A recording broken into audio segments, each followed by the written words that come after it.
Sanbonani dumelang absheni. Hello. I'm just kidding. Hello everybody and welcome back to my channel. First of all, Happy New Year, because it's a new year. I'd like to first apologize that I haven't been creating content and thank everybody who has remained a subscriber to my channel. I lost 2 subscribers during the course of this YouTube silence, and it's been really hard. Sometimes I think about those people and I hope that they do come back and give me another chance. Please, guys, we miss you. Kumbule Kai.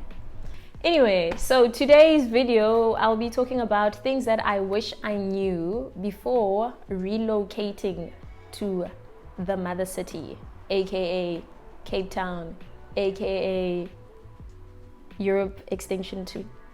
So please stick around as I tell you a little bit more about the good, the bad, and the ugly of moving to Cape Town.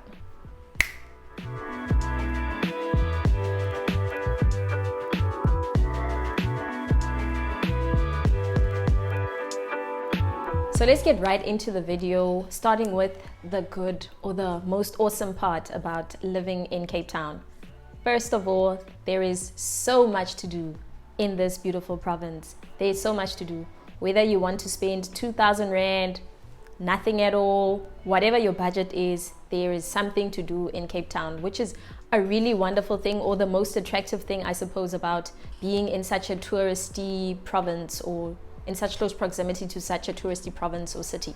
So you can go to the beaches, you can get some pampering at 5-star hotels overlooking the Indian Ocean or the Atlantic Ocean or Table Mountain or Table Mountain's cousin Signal Hill, wherever it is, whatever it is that you want to do in Cape Town. There's so much to do. There's amazing food and experiences to have around Cape Town. So that's absolutely wonderful. Like, I won't lie, there is a lot to do in Cape Town, which is really attractive, like I said, because then if you live in Cape Town, you obviously don't have to travel far to do things, as opposed to living inland, and if you miss the beach, now you have to get on a flight or something. So yeah, that's definitely a plus. Also, no 2 weekends are the same. I mean, you could go hiking this week, you could go wine tasting at a wine farm, whether it's in Constantia, closer to Cape Town, or Stellenbosch, Franschhoek side, wherever it is, whatever appeals to you. There are beaches all over. Like, I think I know 6. There's probably 6,000. So many beaches to see. Like, it's amazing. It's an amazing life. Yeah. What else can I say, really? I mean, why am I selling you Cape Town? You guys know Cape Town is amazing. Like, yay, wonderful things to do here. There's just so many things to actually experience in Cape Town, which makes it absolutely wonderful. Absolutely wonderful. And I think that's the thing that appeals or sells Cape Town to most people, to want to perhaps stay here a bit longer than just a weekend. I'm not sure about the service delivery, if it is as wonderful as everybody makes it out to be, because I tend to find that in suburban areas, generally, the service delivery tends to be better compared to in like townships. So politically or municipalitically, that is just a given. The service delivery does on average appear to be better in the Western Cape than it is in the rest of the country. The bad, probably the biggest bad thing or worst thing being in Cape Town is how expensive everything is. I definitely say that the tourist experience is completely different to the residential experience of living in Cape Town. It's quite expensive. I think most people, when you think about moving to Cape Town, you imagine yourself, first of all, living in Cape Town, which in actual fact is a very difficult reality unless you are willing to spend like 10,000 Rand on a bachelor so that you can have nice views and Sea Point, but you stay in an apartment that was built in the 70s with the shower over the bathtub and the shower curtain. I mean, if that's your vibe, then yeah.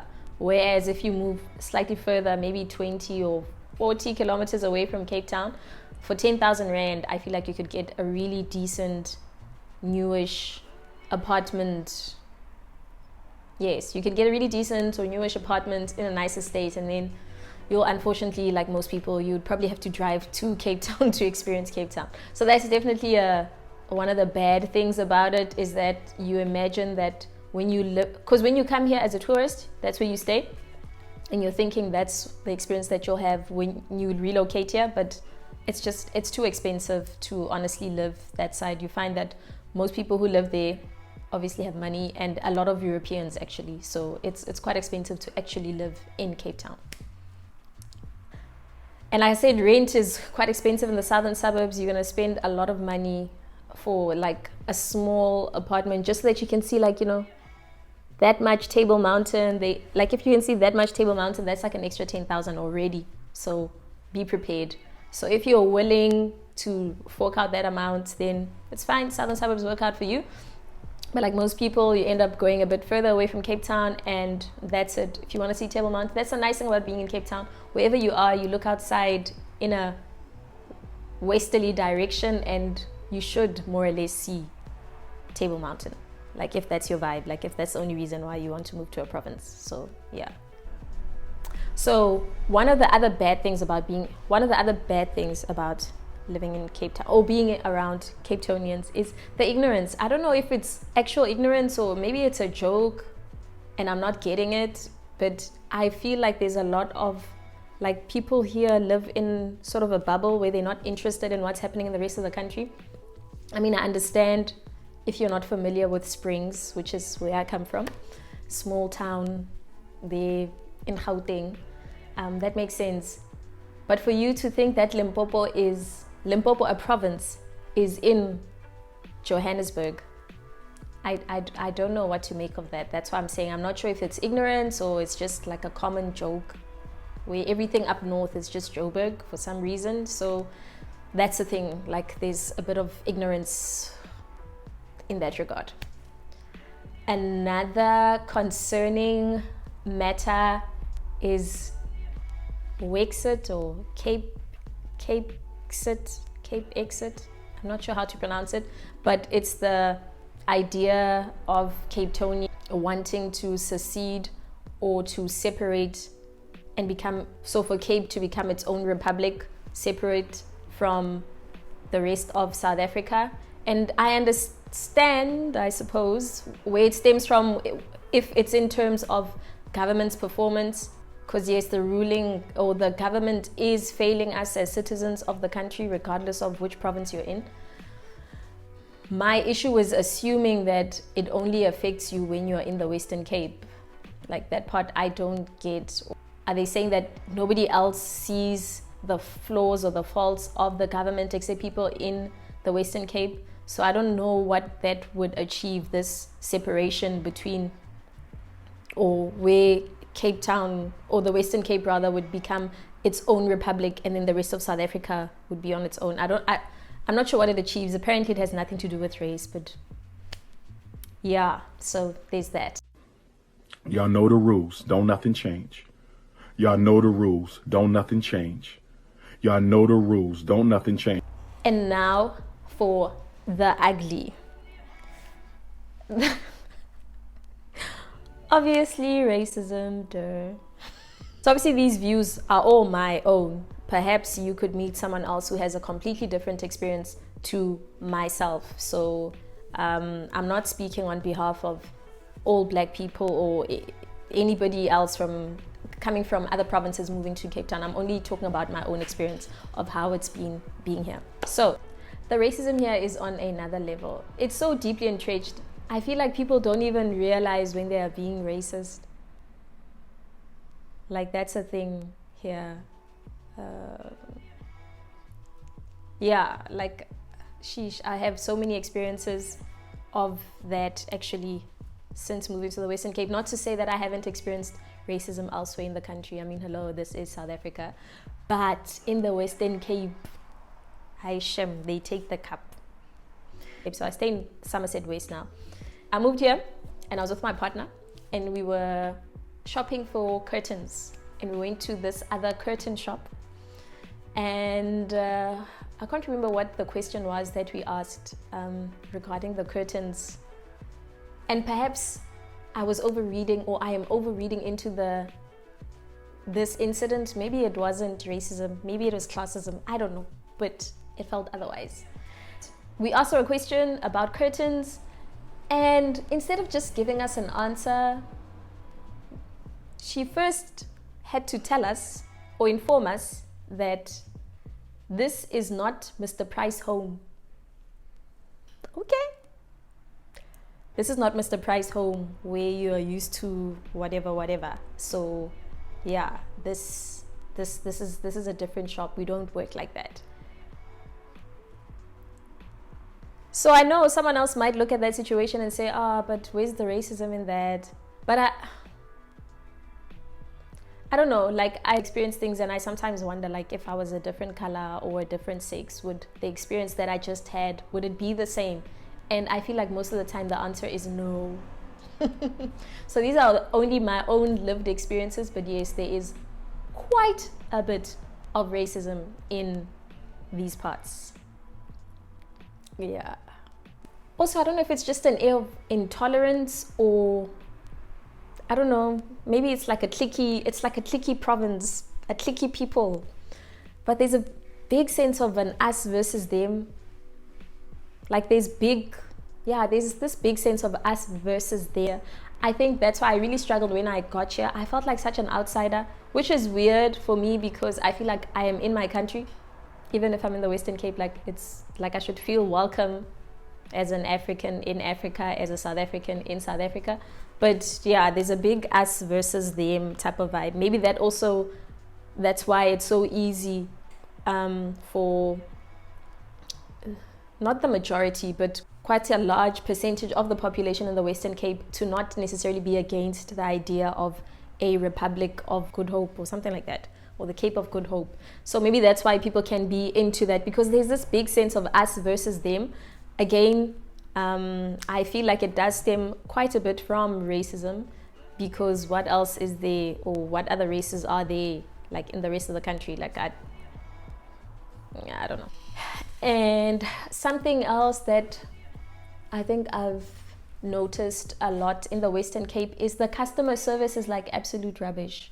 I don't know why, like it's terrible. And there I won't even blame it on racism. Like it's terrible. Like whether it's an African cashier or colored or white, yeah, sometimes the customer service can just be otherwise here. But that's something that I've learned to, I guess, live with, because I don't notice it as much as when I first got here. And another thing that really made me notice things a lot when I moved here was because I was living in PE for like just over a year before moving to the Western Cape. And wow, like what a huge difference it was, I think, from there, because people are generally friendly in Port Elizabeth. So moving to Cape Town, it was a bit of a culture shock, I suppose. Like, people aren't as friendly in these parts. Yeah, that's why it's called the mother city and not the friendly city. Another thing about Cape Town, please excuse my squeaky couch. Or another part of the ugly in Cape Town is definitely the driving or the traffic and the November 2 or the N2. I don't know. I don't know if people generally drive on the N2 in Cape Town and they don't have like life insurance, never mind car insurance, because my God, you need, wow. Driving around here is an extreme sport, but driving on the N2, it tests your faith on the daily. Like I leave home and I pray for my N2 journey, because wow, if it's not protesting, which is like a weekly occurrence there, and like how else do you get to Cape Town? How else do you get to Cape Town in Somerset West if you don't use the N2? It is a struggle. Like you don't understand. If I could move, I probably wouldn't. But I mean, I hate is a strong word, but I hate the N2, okay? There's protesting, there's tires burning, there's kids playing in traffic, kids. Like they play games where they run around There's cars speeding at 120 kilometers and more on the road, and they're running around. I don't get it. I don't understand the logic in all of that. So yeah, no, the into it's it's not for me. I'm good. I'm good. Yeah.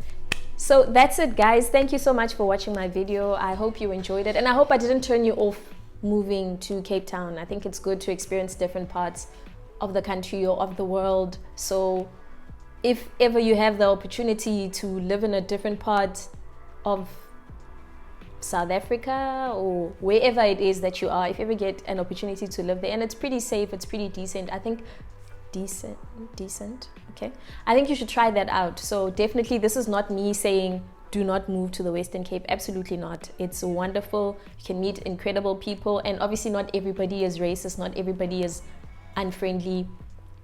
You're gonna meet a lot of nice people, you're gonna have a lot of great experiences, and also you might have some bad ones, but I mean, that's life. That's just the nature of life. So this was by no means a video telling you not to move to the Western Cape. Please do if you want to. It's a great place to stay in. It has its pros and cons. And yeah, this was just a video of me talking about the pros and cons of living here. I definitely say the first year of living here was really, really difficult. I don't know why, like all of that, it just I felt affected by that, like that people were just mean. I don't know if it's the cold weather, it freezes their hearts, and I don't know. But it felt like a lot of people were very mean, and again, there was a lot of us versus them, like you shouldn't be here, or I don't know, you taking our jobs, or I don't know, weird vibes. But I've become more resilient, I suppose, and it helps also meeting other people who aren't necessarily from the Western Cape living here. That's a great support structure, because then you're thinking, am I going crazy? Am I imagining things? And you're talking to other people and you realize, okay, maybe not. Maybe this is an actual common experience in the Western Cape or in Cape Town. But yes, please come check out the mother city. It is a wonderful place, like I said, to experience a variety of things. So thank you everybody for watching. Please subscribe.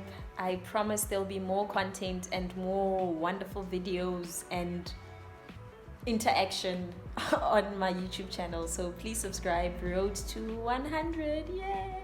But thank you so much for watching. Thank you for watching till the end. Subscribe. I'll catch you again on the next one. God bless. Keep safe, and I almost said condomize. Just be safe. Peace.